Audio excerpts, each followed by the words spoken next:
"If you don't pay me what I want, I'll take the boy away." These were the words that changed Leonardo and Sofia's lives forever. Before you find out what will happen, be sure to subscribe to the channel so you don't miss our next stories. Enjoy! Leonardo, a 45-year-old man, had given up on most of his dreams. He was trapped in a boring and passionless job, far from what once made him happy. As a child, Leonardo dreamed of becoming a gardener, inspired by his grandmother's lush garden. The colors of those flowers, the scent of the earth, and the delicacy with which nature awakened each season fascinated him deeply. But life, as often happens, took him elsewhere. His father, ambitious and with the best intentions, had pushed him towards a more secure and stable career. So, little by little, Leonardo had left behind those vivid dreams, and his present was made up of grey offices and tight ties, which suffocated him day after day. Sofia, on the other hand, was an energetic and passionate woman. She shared with Leonardo the same frustration for having left her dreams aside. Her passion for coffee had always been a constant in her life, and the desire to open a coffee shop had always made her heart beat. But she too, out of necessity, had chosen a more stable career. When Leonardo and Sofia met, something changed in their lives. They both rediscovered themselves as dreamers, longing for something different. And so, they decided to get back into the game, abandon their monotonous careers, and finally dedicate themselves to a project that would fill them with joy: a bar in a garden. They found an old abandoned farmhouse, surrounded by a large plot of land, and decided to transform it into their perfect refuge, a place where dreams could come to life among flowers, plants, and the scent of coffee. The renovation began immediately, and Leonardo dedicated every day to repairs and gardening. One afternoon, while he was clearing the ground, he saw a boy watching him from afar. He was a child of about 10 years old, with disheveled hair and a curious look. His name was Matteo. "Sir, what are you doing?" he asked shyly. Leonardo smiled and explained the project to the boy, telling him how he wanted to transform that old farmhouse into a flower garden. Matteo was fascinated by all this and asked if he could help him. Leonardo, struck by the boy's enthusiasm, gladly accepted. Day after day, Matteo returned and worked alongside Leonardo, contributing to the transformation of the garden. Despite his young age, Matteo showed surprising dedication and passion for that project.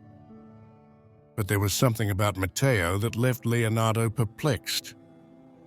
Every now and then, the boy became quieter, as if he was hiding a burden too great for a child his age. One day, Leonardo asked him, "Doesn't your family mind that you spend so much time here?" Matteo looked down and replied, "I don't have a family anymore, sir. I live alone." That answer hit Leonardo like a punch in the stomach. Matteo explained that his mother had died years before and that he lived with his uncle Roberto, but that the latter had abandoned him without an explanation. Since then, he had taken refuge in the abandoned house that Leonardo and Sofia were renovating. Sofia, when she discovered Matteo's story, was devastated. She and Leonardo decided to welcome the boy into their lives, offering him a room, food, and affection. The bond between the three grew stronger. Leonardo, who had always dreamed of having a child, found in Matteo the joy he didn't even know he needed. And Matteo, for his part, began to feel part of a family, a feeling he thought he had lost forever. But the tranquility did not last long. One day, while Leonardo and Matteo were working in the garden, a man suddenly showed up. It was Roberto, Matteo's uncle. His appearance was neglected, his face hard and his voice rough. If you like the story, please like and subscribe to the channel. Thank you so much for your support. "Hey, Matteo, you seem to be living a good life, huh?" he said sarcastically. Matteo turned pale and hid behind Leonardo.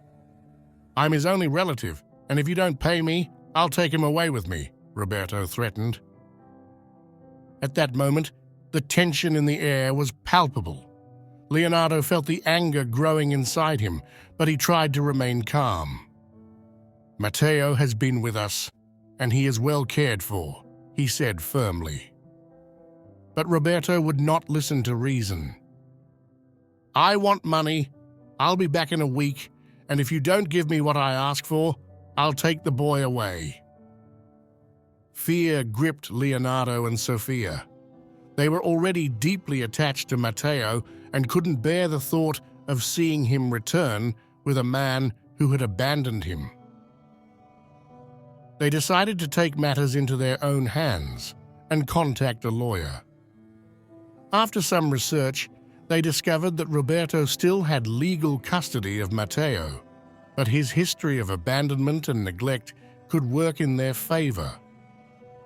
On the day of the hearing, the air was tense. Roberto, with his menacing look, launched a final provocation. "You will regret not giving me the money." But Leonardo and Sofia were determined.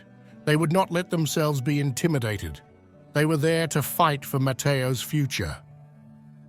When the parties presented their positions, the judge, after listening carefully, decided to give the child a voice.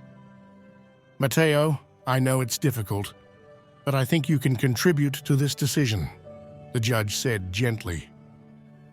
Matteo shyly came forward.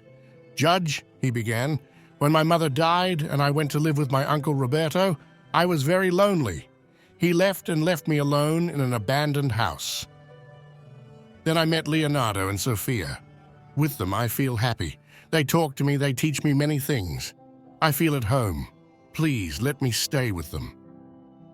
Matthew's sincerity deeply impressed the judge, who made his decision. The judge officially awarded custody of Matteo to Leonardo and Sofia. That day, as they left the courthouse, they felt that their family was finally complete.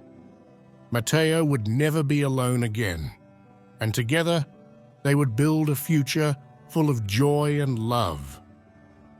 The cafe in the garden was finally opened, and there the three celebrated their new beginning.